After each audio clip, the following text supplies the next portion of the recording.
Scientology was accused of practicing psychiatry without a license.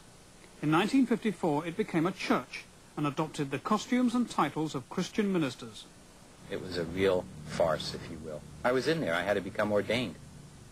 I mean, I was Reverend Franklin Friedman, but I mean, I never used it in any religious manner. In the church, it's a big joke. I mean, they joke about it all the time, how they fool the public thinking that we're a religion, etc., etc.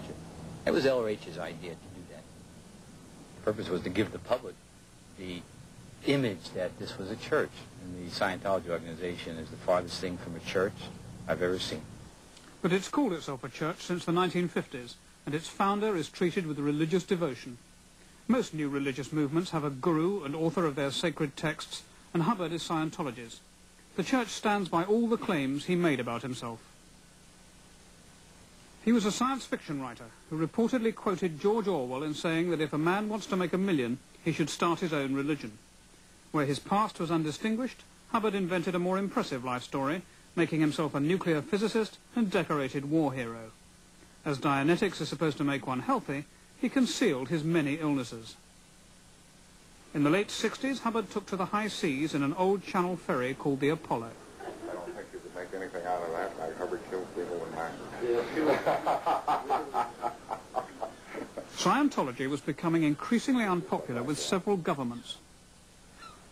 On the Apollo, Hubbard created Scientology's elite, the Sea Organization, or Org, complete with naval ranks and uniforms. Its members signed contracts lasting 1 billion years, and military discipline prevailed, with harsh punishments for those who offended against the founders' rules or ethics. Hubbard called himself the Commodore, and was waited upon by a hand-picked team of teenage girls known as the Commodore's Messengers. Dee Dee Reisdorf became their commanding officer. I was actually born into Scientology. When I was 13, we joined the Sea Org. The whole idea of being in the Sea Org is that you were the ones who were here to make the world a safe place. The Sea Org was special. There was what we called the WOG world. The what? The WOG world. What did that mean? Anything and anybody who wasn't involved with Scientology was the WOG world. What now I like to call the real world. But at that point, that was what, we considered people out there as the WOG world. Another girl sailor was Hannah Whitfield. She was able to observe Hubbard's character in close detail. There were two distinct sides to him. One was an incredibly compassionate side. He was a very understanding, rather humanitarian man at times.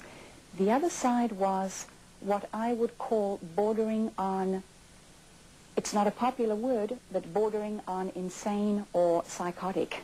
He would go into mad, screaming rages where he would be bellowing at the top of his lungs, sometimes for minutes, sometimes for hours on and off.